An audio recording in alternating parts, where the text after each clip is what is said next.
Kalau ngejelasin tentang gimana gue bisa terlibat di dalam dunia ilustrasi, kayaknya dimulai sekitar tahun 2013. Waktu itu gue sempat kembali ke hobi gambar dan mengingat dulu sempat terjun di musik juga. Gue sempat penasaran sama band-band metal yang jadi influence gue, gimana mereka bisa menyajikan satu artwork yang benar-benar mencuri perhatian. Dan sampai sekarang gue rasa itu masih jadi salah satu inspirasi terbesar gue kenapa gue akhirnya bisa terjun di sini sih.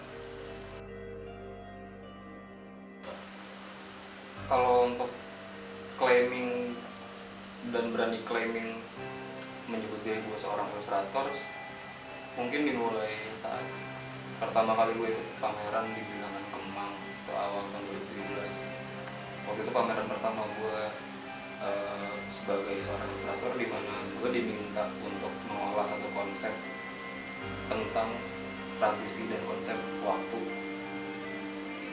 Setelah itu gue kenal sama beberapa seniman galeri, which is ilustrator juga, yang secara visual identitas karyanya kurang lebih sama. Berpengaruh banget di visual gue. Kalau dulu gue pertama kenal sama Ruknul Hakim sama Mahendra Nazar, which is mereka lokal, mereka dari Jakarta dan dari Bandung. Kalau sampai sekarang gue akhirnya banyak kenal dan banyak tahu karya-karya semacam Gustav Dorn, Dizzy Olivier, sebutlah Richie Beckett, dan Aaron Markir serta kawan-kawannya di Vacuum. Dan satu yang paling mempengaruhi gaya visual gue adalah Dimension. Untuk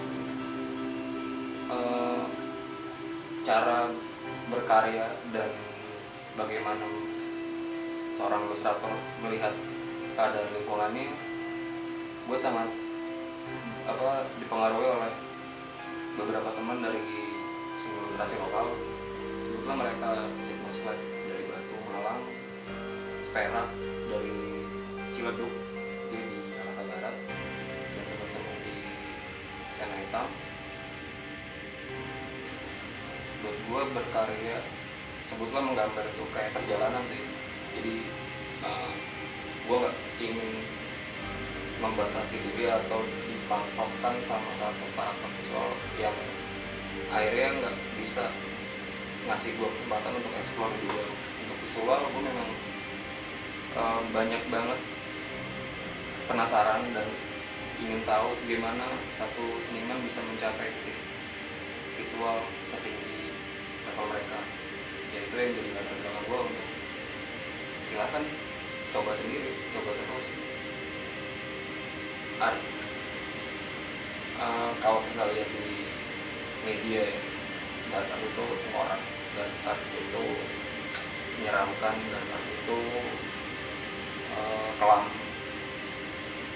Tapi dari hemat gue, art itu adalah satu karya yang bisa nyampe pesan secara frontal, nggak mandang siapapun audiensnya, nggak mandang apakah dia akan tersinggung atau enggak dengan pesannya. Dark art menurut gue adalah karya yang bisa menyampaikan pesan secara gamblang, secara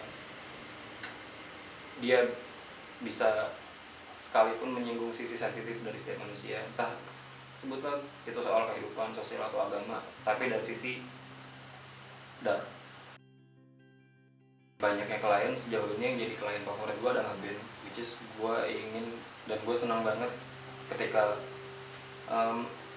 mereka menyampaikan satu konsep di dalam lagu-lagu mereka, yang akhirnya mereka menugaskan gue untuk membuat cover visualnya. Di dalam lagu-lagu dari band yang gue kerjakan covernya, di situ gue berusaha menangkap sebuah pesan dari lirik atau distorsi musik yang mereka sampaikan ke gue, dan gue berusaha mengolah seperti apa ini akan terlihat dan gimana caranya secara segi visual itu bisa tetap menjual dan bersaing di industri dan pasar. Ini gue pakai kertas dan drawing pen sih. nggak nggak jarang juga apabila diperlukan cat air itu jadi salah satu pilihan gue, dan pensil. Plan dalam waktu singkat kita sebutlah per 6 bulan atau 12 bulan ke depan, mungkin kebetulan gue terlibat di satu pameran kolektif di California, dan kesibukan rutin adalah ya entah ada klien atau enggak, tapi gue tetap menggambar. Sejauh ini gambar-gambar yang sedang gue kerjakan adalah untuk pena hitam dan membangun studio pribadi yang cita-citanya, impiannya ingin gue jadikan satu alternative space untuk teman-teman gue. Sebenarnya ceritanya cukup singkat, dan gimana nama Illustranesia sendiri bisa muncul di benak gue adalah sesuatu yang spontan. Waktu itu gue dapat terlibat kerjasama sama satu klien di Texas. Kita sempat ngobrol sebentar, dan setelah dia lihat karya-karya gue, dia bilang, "Oh men, Indonesia harus tahu mereka punya ilustrator sehebat lu." Dan ya gue pikir untuk memutuskan menggunakan nama Illustranesia itu cukup sederhana keputusannya. Alasannya adalah ya gue ingin merepresentasikan ke publik bahwa gue adalah seorang ilustrator dari Indonesia.